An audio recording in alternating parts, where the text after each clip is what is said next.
Okay, cool. Good weekend? Is it okay? Yeah. Yeah. I don't work. Yeah, I figured most of y'all do.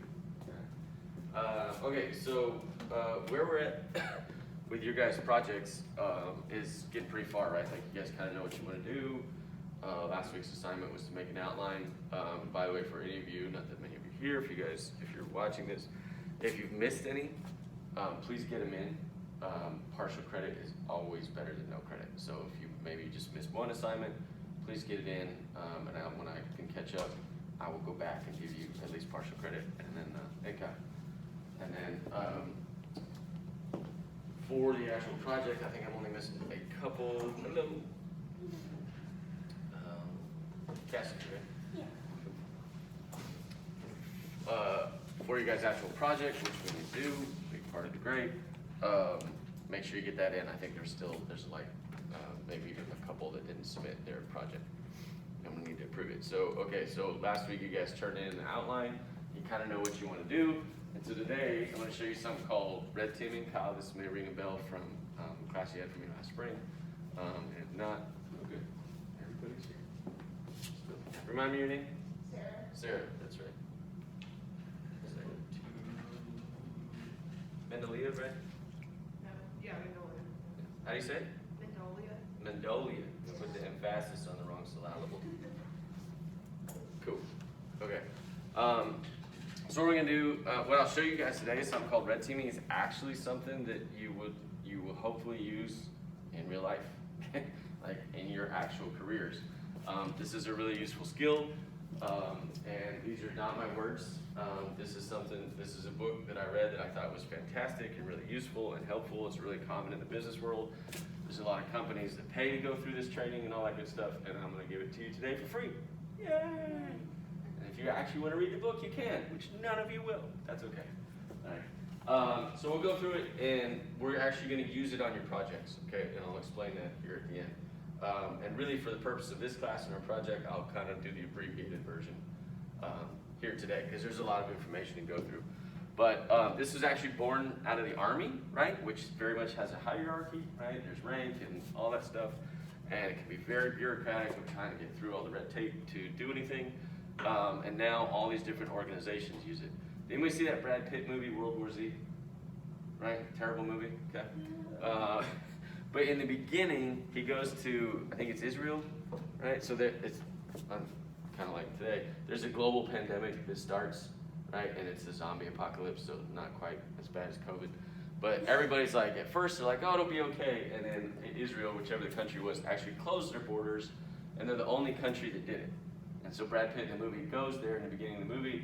He's like, why'd you guys close your borders? And he said, because the 10 of us that decided not to, we realized that one of us has to be wrong.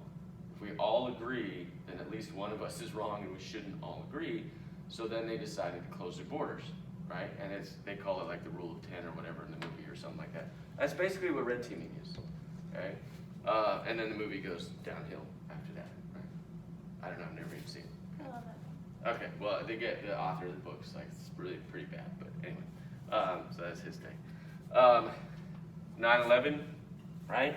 Almost like Pearl Harbor, if you know anything about your history. We knew something was coming, probably could have been prevented, should have been prevented, and it talks about why.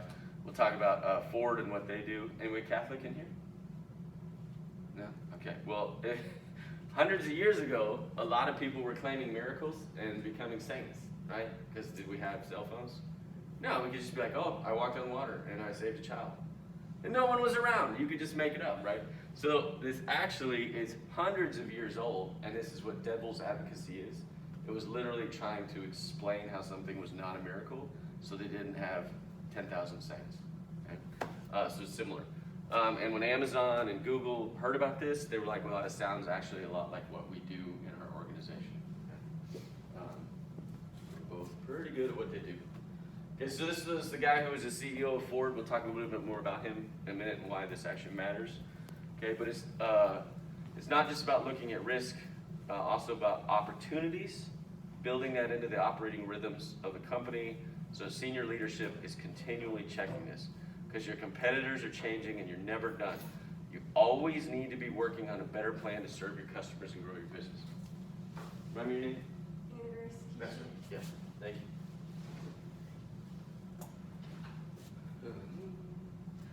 Okay. So the guy who started this school, it's called Red Teaming University for the Army.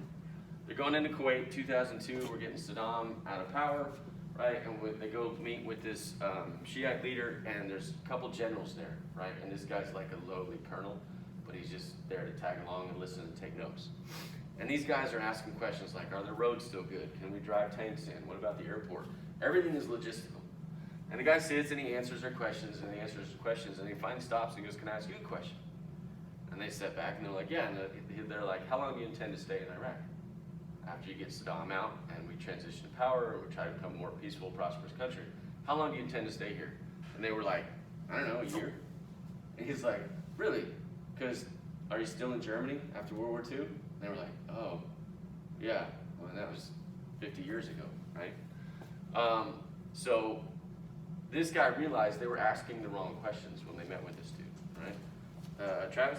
Yes, sir. Okay,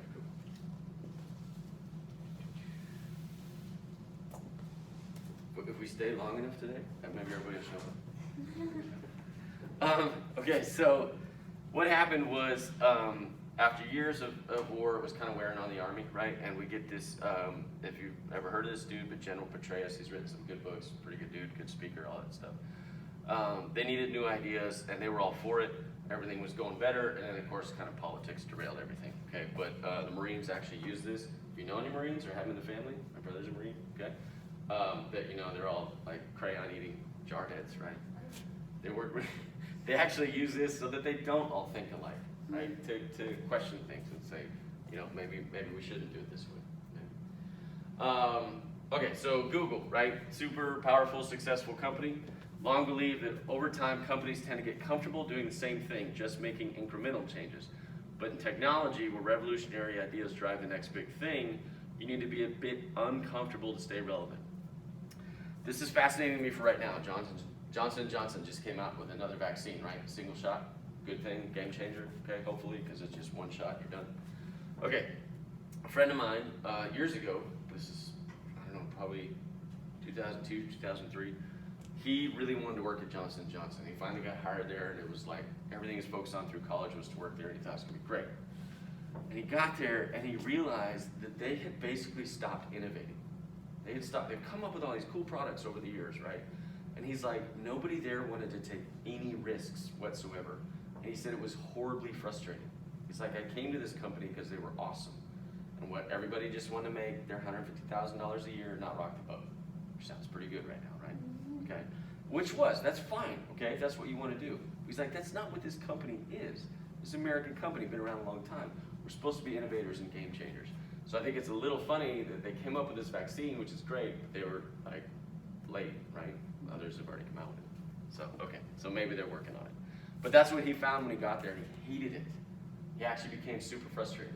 He's like, we're just this big company now. We don't innovate, we don't change. And he moved on, right? The Department of Defense says red teams are established by an enterprise to challenge every aspect of that enterprise's plans, programs, assumptions. It's the aspect of deliberate challenges that distinguishes red teaming from other management tools. What the heck does that mean? Okay. Red teaming is challenging your plans and assumptions and the assumptions upon which they are based. It makes you look at things differently and consider the alternative point of view. Make critical and contrarian thinking part of your planning process. It gives you tools to stress test your strategy. Helps you better understand your customers and your competitors. This is all relevant to your project, so hang with me today and I'll explain why. Okay? Scan the business environment for threats and opportunities, shows you the dangers, make your organization a bit uncomfortable, but it'll help you stay relevant. Again, when you guys work, sometimes work now, right? You can bartending. How many times you have managers who are like, hey, let's do it this way, and you're like, that's really stupid. A lot. Yeah, okay? All of your businesses, wherever you work, I don't care what you do, sometimes you hear things, you're like, this doesn't make sense, or you have a really good idea. And like, oh, you don't know anything, you haven't finished college. Bullshit, right? Okay, it doesn't mean you can't have good ideas. So don't be afraid to speak up. All plans are based on assumptions, and assumptions are based on understanding, and the understanding is frequently limited or flawed. we covered bias in here. Remember I showed you all those different biases, and some of you are like, oh yeah, wasn't it you teach? Oh, I haven't. Yeah, you had somebody you don't like, right? You're just like, no, I don't want to do that. I don't like her. Okay. All the biases that all came out of this book. Okay, all those things happen because we make up our minds about things, or we just have assumptions, and they're wrong a lot of the time. Okay, so this kind of helps us look at those and challenge those biases or assumptions that we might have made. All right. Invading personal and protected ideas, and concepts and challenges. Challenging people and ideas can be hard. And if you go about it the wrong way, it's probably not going to go well. Right? We'll go over that a little bit. Right? Okay. Not very long ago, well, probably to you guys it is, but this book came out called Good to Great, 2002. All these companies across this country started saying, read this book and we'll be better. Right? We're going to make our organization awesome. Super common. And everyone's like, we got to do homework. Sorry, guys. You're still going to have to read when you go out in the real world. Okay? So they wrote this book, and he's like, how all these companies went from being good to great, they're all awesome, and blah, blah, blah, right? Okay? Guess how many of those companies are still in business? Not a lot of them, okay? Which is surprising because they were thriving at the time. He actually wrote a follow-up in 2009, which nobody makes you read, okay, called How the Mighty Fall. Because he was like, a few years went by. He's like, holy crap, all these companies I went and saw and talked to, they were awesome. What the hell happened, okay? So when institutions, this is what he said, when institutions fail to distinguish between current practices and enduring principles of their success and mistakenly fossilize around the practices, they've set themselves up for decline. Right? You get stuck in that mode, you're just doing the same thing over and over, it doesn't go well, okay?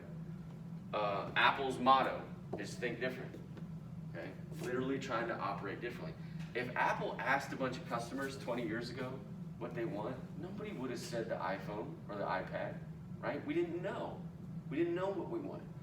Apple is notorious for figuring it out on their own and then telling us what we want, okay? Versus like, well, I think it touches on this later, but like McDonald's in the 90s, everything was going low fat, right? Which just caused problems because then we went really high sugar. But everything was going low fat, and they came up with this lean hamburger, right? And made a big deal. McDonald's is pretty good at marketing and all that good stuff. And it bombed horribly. Why? That's not why people go to Because McDonald's. everybody got it. No. What'd you say, Kyle? That's not why people go to McDonald's. Yeah, you don't go to McDonald's to get a lean, healthy. Who goes there and gets a salad, right? No, I want Big Mac, big ass fries, right? Okay. Getting hungry already. Okay. No, you don't go to McDonald's for this lean hamburger. Nobody wanted it. Okay.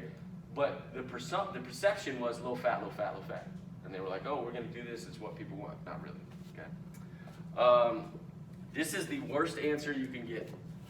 Okay, because we've always done it that way. This is your parent saying because I said so. You just wait till you have kids, you'll do the same thing. Okay. Call your parents, apologize. Most of you are good kids. You still made us mad. Okay. This is a terrible answer. If you ask at your organization where you work, why are we doing it this way? And they say because we always have. That's a pretty crappy answer. Okay, that means we don't know usually. Okay, so don't accept that. Okay. All right. So what is red teaming? It's not a challenge to leadership. It actually allows leaders to make better decisions. It's not a substitute for the planning. It does not make the plan, it makes the plan better. It's not an excuse for inaction, it's not cynical. It's about reducing mistakes and mitigating risk. It's not just for leaders, it's not just for running armies and corporations. You can do it in a lot of aspects of life. Okay. Again, when we talk about bias, this is what our brains do. We tend to take shortcuts, right? And we have the instinctive and associative decisions. We know fire's hot, ice is cold, all that good stuff, right? And the other system's a little more complicated, it's just slower, and it requires more. Anybody see The Matrix? This is an old movie now, okay? But in The Matrix, you can take the pill to realize that you're in the Matrix, right? And how to get out of it or whatever, or how to change it, or you can just stay in the Matrix and be happy. And not know that you're, whatever, just trapped, whatever the deal was, okay? The sequels were not good. First movie, really good. Second, third one, terrible, okay? Again, we covered the biases. Groupthink, does anybody not know what groupthink is? This is really common. Do you know what it is? It's okay if you don't. A lot of people don't, especially if you're not. You should have heard it in ag business if you're not an ag business major. Groupthink is when we're all together, we're working somewhere or whatever, or working on a project, and somebody comes up with an idea, and we're like, yep, good idea, let's go with it. We start doing it. You ever been working on a group project, and halfway through, you're like, we've made a terrible decision. This is not going to go well. Do you ever actually stop and change it? No, why? Because you're already in it. You have a plan, right? We got a plan, let's stick with it. This is a terrible idea. Halfway through, you're like, shit, we screwed up. Okay, start over, that's okay, all right? That's what groupthink is. Especially, you guys are gonna be the young new people with your organization, right? And you're gonna be like, oh, I shouldn't say anything, I'll just stay quiet. No, speak up, it's okay. If you're like, this is a terrible idea, okay? Tell them, just be polite about it. Okay? So how to start? It can be totally informal, all right? This is more for like if you're in a business organization. It's not the best. If your company is really good, they can hire someone to come in from the outside. Was anybody a cheerleader? You weren't a cheerleader in high school? My daughter has cheerleading tryouts, but I was thinking about it, this applies, okay? They hire outside people to come in to evaluate the tryouts. Why? They always do this because they don't know us. Bingo. Why? So there's Because no what happens bias. if they know you, huh? There's no bias. Yeah, they'd be like, oh, I like that girl. She's a good student, or you know, she's cute, and bubbly, or whatever. But they bring outsiders in. They don't know them at all. Okay, so that same thing. If They'll you be get like, oh, well, she didn't do her trick the best, but she's so sweet. 100%, yeah, because if it's the teachers, whoever that knows them, or the coaches, no different. Okay, so if your organization can hire someone to come in from the outside, that's a really good way to do it. Okay, you can actually have people trained, right? That'll do it. So your company has a plan, and they pull together a group of people, and they say, okay, break down our plan. Tell if it's good, bad, or whatever. Ad hoc, again, they're trained in-house leader assembles, and they put them together. And then if you have a company that can afford to do this or whatever, they'll actually have a dedicated team to do this, right? Which is pretty rare. But cost and space will be a factor for any organization. Honestly, you could probably make a really good living doing this as like consulting. If you literally, and basically what consulting is just coming in and asking questions. Literally, it's like you don't have to know anything about the industry. You just have to be like, well, why are you doing it that way? Why are you doing this? And then when they can't explain it any further, there you go. That's a group of people. It's really good to have diverse perspectives. You don't want everybody the same. Okay, men and women, honest and adverse to the politics at work. Ideally intelligent, smart, imaginative, inquisitive, analytical, all that good stuff, open-minded, being able to ask good questions, okay? I think in that other class I showed that video of IDEO, which is a company that basically helps redesign products, and they have people from all different backgrounds and stuff. Picking the right leader is helpful. This is where if you work with somebody that's always kind of a jerk, right? Maybe that's you, it's okay. You have a talent now, okay? If you're always kind of questioning things, or you have somebody at work that is, this is a great job for them. Like you need to challenge, be like, hey, here's your thing. I want you to challenge what we're doing, okay? Oop, too far. Okay, does anybody know what New Coke is? Huh? I know it didn't work. Yeah, New Coke did not work, okay? Coke was king in the 80s, right? And Pepsi started doing a Pepsi challenge. On a blind taste test, Pepsi was testing better, right? If you, who likes beer? If you do a blind taste test, if you really don't know what the beer is, you won't get it right.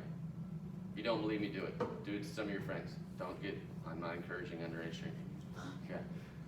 But get some different beers, you know, whatever they like, whatever they don't like, whatever. You can do with alcohol. Again, don't get wasted and kill yourself. Blame Dr. Payne. But if you do this, you really won't get it right. One of the only outliers with beer is Guinness, okay? And you won't even know it's Guinness, you just know it tastes different than the others, okay? It's really hard. So Pepsi figured this out. Coke was king, dominated the market.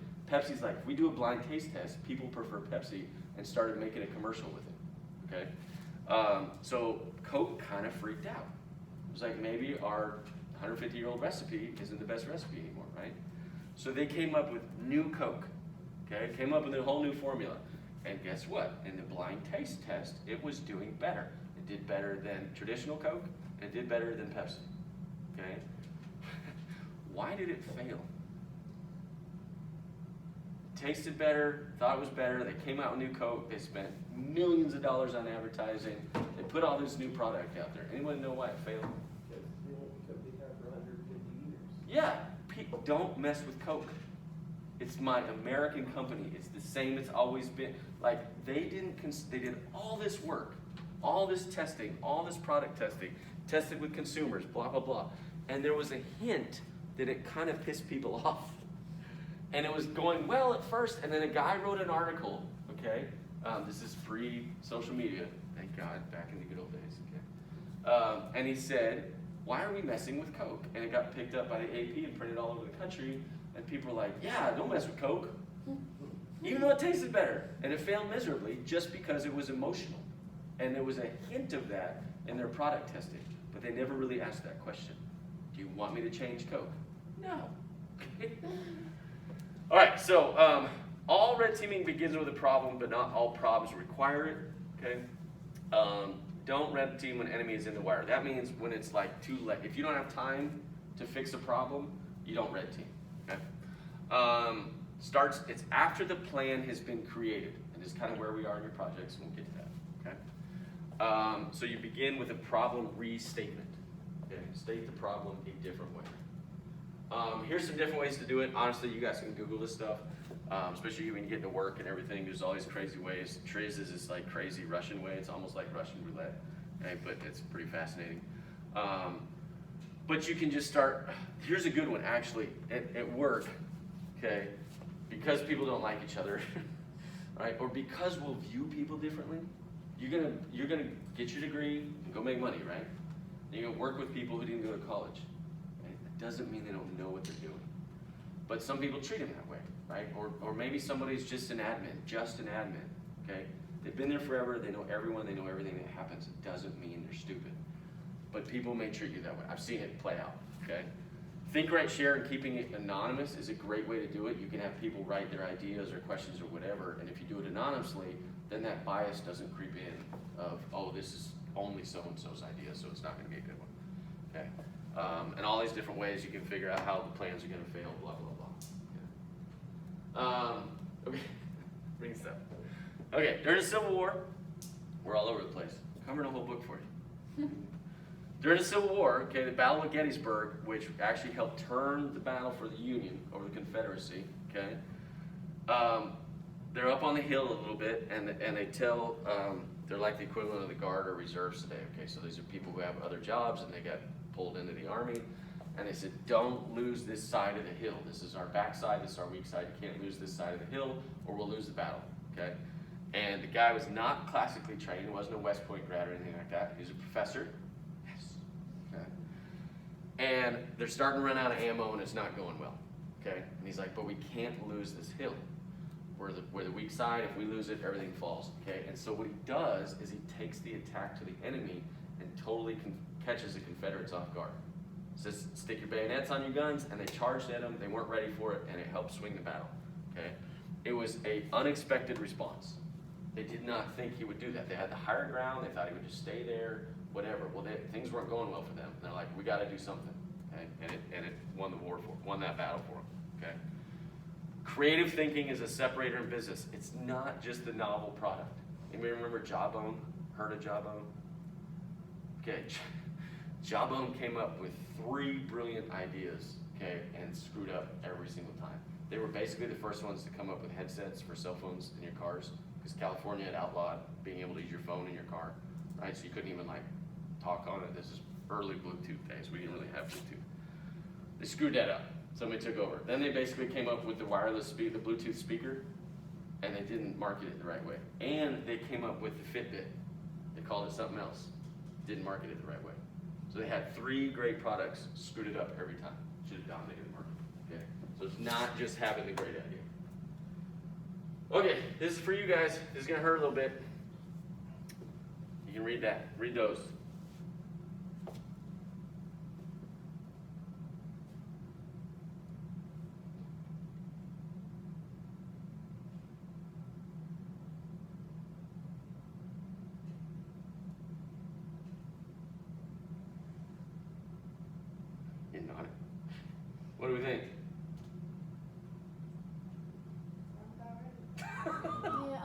Is it?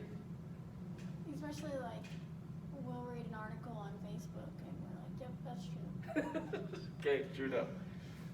When you guys are interviewing, if you haven't already, critical thinking and problem solving are almost guaranteed to come up. Okay? When they ask you those questions, you'll say, yes, I can do it. You need to have an example. You need to be able to explain that. Okay? You need to be able to tell the story of how or why that happened. This is absolutely, almost every company will do that. They're going to ask you in some form or another about critical thinking and problem solving. Okay. Anybody see the movie Moneyball? Baseball movie? Yeah. Okay. Not entirely factual, but close enough. Okay. Jonah Hill's character is actually 3 people. It wasn't just one guy. Okay. But he was good in that movie. Okay. Billy Beane was the manager of the team, and they take this crappy team and they turn really good because they took the statistics and looked at that and said that's what makes a good baseball player. Okay. He says I start with the game, with the things I see, and the things people say. Right? And I ask, is it true? Can you validate it? Can you measure it? This happens with, again, the cheerleading tryouts, okay, or bias, right? If I'm recruiting a baseball team and I hear this kid's really good and I go watch him and he looks pretty good, I might think, yeah, he's really good and I want him. But what did I miss? What did I not see? Do I just think he's good because everyone else said he is? Right? So that's what you're trying to figure out. Okay? Be aware of the common fallacies, appealing to emotion or fear, popularity, generalizing, okay, all that good stuff. Break down the argument. Check your key assumptions. Okay, these are all different ways you can break it down too if you really want to get fancy. Questions so far? We're a little lecture heavy today. Hang with me. Okay. All right. I can't remember if we covered this or not. Why did Blockbuster fail? Anybody know? Because they refused to, you told us that they refused to do. Somebody listen. digital movies. Yeah, so they could have bought Netflix twice, okay? And they didn't because they would have lost their late fees, which was a ton of their revenue, which is why everybody hated Blockbuster, okay? Because you got charged late fees if you didn't bring it back in time, all right? Had they broken this thing down a few ways, and here's some different ways to do it. SWOT is a really easy one. Anybody heard of SWOT? I'm doing that in class for Ag Business. What is SWOT? It's, I can't remember what it stands for, but it's Strengths? strengths, Make- weakness, opportunities, and threats. Yep, okay, so literally, you can take your project, okay, and be like, what's good? What am I missing? What are the opportunities? What are the threats? Okay. This is a fun one too. You can do a pre-mortem analysis. Post-mortem is after somebody's died or after the project or thing has died. Before you do it, assume that it failed. You got your plan, you got your group project, right? You're working with other students, everything's good. Before you do the project, figure out why it failed. Figure out why it could go wrong, okay? And that'll help plug the holes. That's a fun and easy way to do it, to be honest.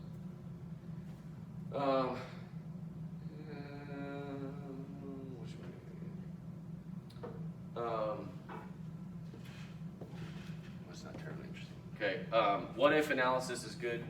Determine the consequences of something going wrong. This is the Titanic.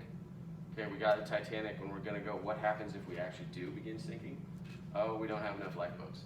You would actually realize that if you started doing the math, okay? Again, when you're working us versus them, figure out, this is actually helpful internal. Figure out the long-standing disagreements within your organization. If you got problems where you're working, figure out why. Is it just because people don't like each other, or is there something bigger than that? Okay? And that's helpful for creating long-term goals. Okay, again, devil's advocacy, we pretty much covered. Okay, you're not necessarily searching for the right answer, but you're trying to prove the current solution is wrong. Innovators and entrepreneurs. The guys who came up with Uber already had their millions. They'd already created, both of them, there were 2 guys, they both created businesses. One sold his for like 180 million. The other guy sold his for a measly 25 million. Pathetic, right? Can hardly even survive. Okay. And they were sitting there at a concert after this deal for entrepreneurs, and they were in Paris or something like that. It was like on the outskirts, and they couldn't get a ride, and it was raining, and they were watching cars drive by. I'm like, man, we should be able to get in one of those cars. That's how they came up with Uber. Which is pretty nice, okay? they tend to like to buck the trend. Because how many of you would be like, I'm not getting in a stranger's car. That's the dumbest idea I've ever heard. Okay? And now they're both billionaires. So don't be afraid to buck the trend. Okay? Red teaming is art and science, and know when to stop. You can't just red team things to death. You can't second guess everything to death. Okay? Arch Deluxe was the name of the burger. Okay? The low-fat burger that went horribly. Do you guys remember? This was. You remember Palm Pilots? This was like probably not. Palm Pilots were the precursor to cell phones today. Okay, it was like it was everything but the phone. So it was your calendar, and it was like your own little assistant. It was small, and it was everyone thought that they were really cool. Yeah, and it had the little stylus. Okay, and they were terrible graphics, right? No games, just worthless, right? Okay, but they were really popular, and they were coming on, and then of course Apple put everything together, and it's a game changer. BlackBerry actually was super popular, useful for a while. Okay, so Hewlett Packard, who makes HP, basically makes printers, right? And they had a bunch of money to burn, and so they were really successful. So they bought Palm Pilot, and as Apple and everybody's coming out with tablets, they said, "We're going to make one. We're going to branch out from printers. We're going to make one," and it went horribly. Okay. Taxis and Uber, right? Taxi companies were fighting Uber when they came out. They were like, "Oh, we're not going to do this," and it screwed taxi companies. Because everybody's like, "Well, screw the cabs."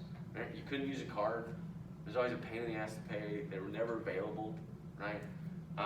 And so they handled it really well. When probably a lot of those guys should have gone, "Oh, we should just partner with Uber or become Uber." Okay? That's another one that you guys don't care about. We're running long and everybody's getting bored. Okay.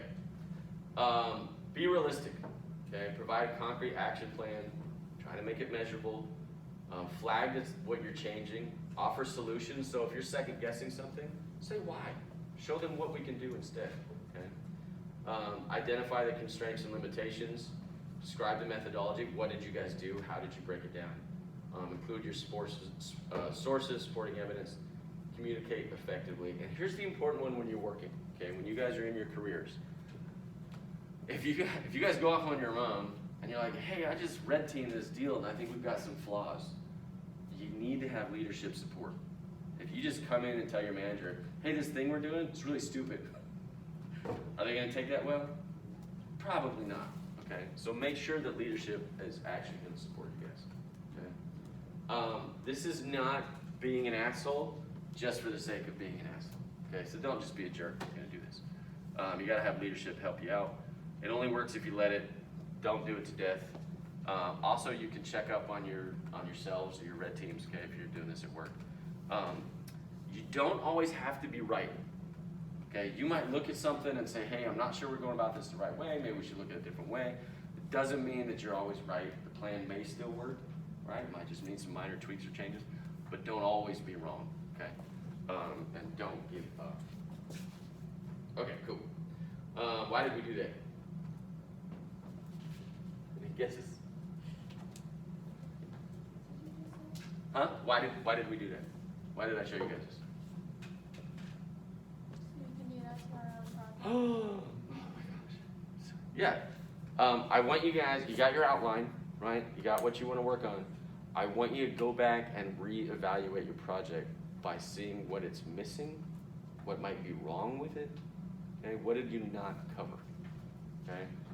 Because I think you guys have good ideas and you're on the right track, but I want you to go back, because this is what we do, right? We get excited, we have a plan, we have something to do, we just move forward. Go back and actually look at it. What am I missing? What am I screwing up? What am I not seeing?